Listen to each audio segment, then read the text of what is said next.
Good morning students, मैं Renu ma'am. बेटा आज हम कक्षा 9 का पाठ 11 करेंगे रसखान। तो रसखान का सबसे पहले जीवन परिचय देखते हैं। जीवन परिचय। कृष्ण भक्त मुस्लिम कवियों में रसखान का स्थान सर्वश्रेष्ठ है कि ये जो रसखान कवि है वो मुस्लिम कवि हैं। उनके जन्म वर्ष को लेकर विद्वानों में मतभेद है। कुछ उनका जन्म 1533 ईस्वी मानते हैं, कुछ 1548 तो कुछ 1553 ईस्वी को मानते हैं। तो उनके जन्म को लेकर विवाद है कि पूरी तरह से कंफर्म नहीं है कि उनका जन्म कब हुआ। उनका जन्म दिल्ली के प्रतिष्ठित पठान परिवार में हुआ था। उनका नाम वास्तविक नाम सैयद इब्राहिम था। कृष्ण भक्ति के प्रभाव में आकर उन्होंने गोकुल में रहना शुरू किया। फिर वे गोस्वामी विठल दास जी के शिष्य बनकर वृंदावन आ गए। सदैव कृष्ण भक्ति में डूबे रहने के कारण लोग उन्हें रसखान कहने लगे। कुछ विद्वान उनकी मृत्यु 1614 ईस्वी में और कुछ 1628 में मानते हैं।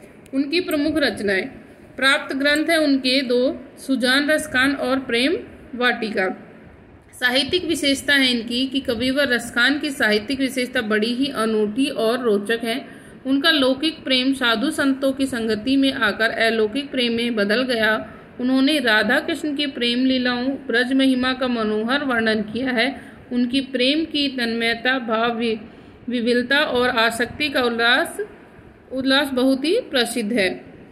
भाषा शैली उनके साहित्य की। रसखान ने जन सामान्य की ब्रज भाषा का प्रयोग किया है। उन्होंने अनेक स्थानों पर ब्रज क्षेत्र में प्रचलित मुहावरों का प्रयोग किया है। उनकी भाषा की मार्मिकता, शब्द चयन और व्यंजक शैली अद्भुत है। रसखान के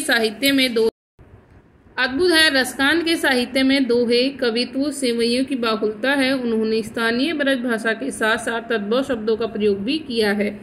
अनुप्रास, यमक, रूपक, उपमा, अलंकार से भी उनकी भाषा के सौंदर्य में वृद्धि हुई है। निष्कर्ष रूप से कह सकते हैं कि रसखान की जो भाषा है वो सरल, सहज, स्वाभाविक ब्रज भाषा रही है। अब पढ़ते हैं चैप्टर हमारी सेवई।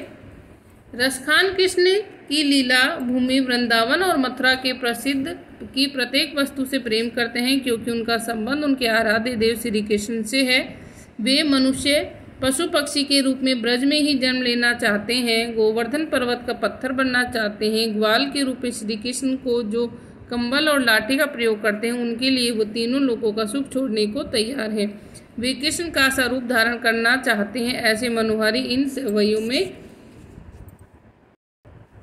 तो पहला सेवई हमारा, मानुष हो तो वही रसखानी, बसो ब्रज गोकुल गाँव के ग्वारन। जो पशु हो तो कहा बस मेरो, चरो नित नंद देहनु बंझारन। पाहन हो तो वही गिरी को, क्यों हरिछद्र पुरंदन धारण। जो खग हो तो बसेरो करो, मिली कालिंदी कुल कदम की डारन।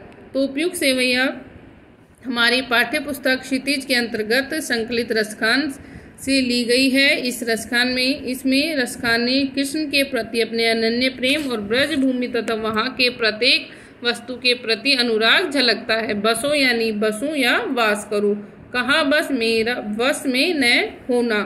पाहन यानी पत्थर। मंझारन बीच में गिरी पहाड़। पुरंदित इंद्र। कालिंद यमुना। कमरिया कंभल। डारन डाली पर। तो यहाँ पर कवि कह रहे हैं रसखान की मानुष हो तो वही रसखानी, बसो ब्रज गोकुल की ग्वारन। तो कवि कह रहे हैं, कवि कृष्ण के प्रति इतना तल्लीन है, उनके प्रति इतना मग्न है कि उनकी इच्छा है कि यदि मैं मनुष्य रूप में जन्म लूं तो ब्रज और गोकुल गांव के ग्वालों के बीच में रहूं। कि मानुष हो तो वही रसखान, बसो ब्रज गोकुल गांव के ग्वारन की। अगर मैं मनुष्य बनूं तो मैं ब्रज और गोकुल के गांवों के ग्वालों के बीच में रहूं। रसखान कहते हैं कि यदि मैं पशु के रूप में जन्म लूं तो मैं नित्य नंद की गायों के बीच में चरूं। कि जो पशु हो तो कहा बस मेरो, चरो नित नंद धेनु मंजारन। की मेरा अगर मैं पशु बनता हूं कि मेरा किसी भी जन्म में लेना मेरे बस में नहीं है, लेकिन मैं चाहता हूं कि अगर मैं नंद गाय बनूं या पशु बनूं तो मैं नंद की गायों के बीच में चरूं। रसखान की इच्छा बस इतनी, विधाता यदि मुझे पत्थर बनाते हैं। आगे कहते हैं कि पाहुन हो तो वही गिरी को, कि अगर मैं पत्थर बनूं तो मैं उसी गिरी यानी उसी पर्वत का पत्थर बनूं, यानी गोवर्धन पर्वत का पत्थर बनूं, जिसे ब्रज की रक्षा के लिए इंद्र के कारण श्री कृष्ण ने छतरी की भांति उठाया था। आगे कह रहे हैं रसखान की कामना है कि यदि मैं पक्षी बनूं कि जो खग हो तो बसेरा करूं कि खग यानी पक्षी कि आगे कहते हैं कि अगर मैं पक्षी बनूं तो मेरा बसेरा यमुना के तट पर स्थित कदम वृक्ष हो जिसके नीचे खड़े होकर श्री कृष्ण बंसी बजाते हैं। तात्पर्य यह है उनका कि रसखान प्रत्येक स्थिति में श्री कृष्ण की निकटतम सानिध्य प्राप्त करना चाहते हैं। तो श्री कृष्ण क्या चाहते हैं यहाँ पर कि वो हर हाल में यहाँ पर रसखान कवि चाहते हैं हर हाल में वो श्री कृष्ण के पास में उनके समीप रहना चाहते हैं। इसलिए वो कहते हैं कि अगर मैं मनुष्य बनता हूँ तो गोकुल के ग्वालों के रूप में उनके रूप में मैं जन्म लूँ। अगर मैं पशु बनता हूँ तो मैं नंद बाबा की गायों के बीच में रहूँ। और अगर मैं पत्थर भी बनूँ तो मैं पत्थर उस पहाड़ का बनूँ, पर्वत का बनूँ जो श्री कृष्ण ने अपनी उंगली पे उठाया था। और अगर मैं पक्षी बनता हूँ तो मैं यमुना के किनारे कदम के वृक्ष के नीचे रहने वाले यमुना के तट पर स्थित वृक्ष का पक्षी बनूं कि वहाँ पर मैं बसेरा करूं, क्योंकि वहाँ पर श्री कृष्ण बंसी बजाते थे। इनका भाव सौंदर्य आपका कि कवि की कृष्ण के प्रति और प्रेम की संबंधित अनुभूति इस पद में के माध्यम से होती है। यहाँ कवि का कृष्ण और उनसे संबंध तत्वों के समर्पण भाव व्यक्त हुआ है। बसो ब्रज गोकुल गांव नित्य नंद की धेनु मंजारन कालिंदी कुल कदम की डारन में कौन सा अलंकार है? अनुप्रास अलंकार है। सरल स्वाभाविक ब्रज भाषा का प्रयोग हुआ है और भाषा में माधुर्य गुण का प्रयोग हुआ है। तो आपको ये बेटा पढ़ना है अच्छे से और ये शब्दार्थ आपको नोटबुक में नोट करने हैं। Thank you.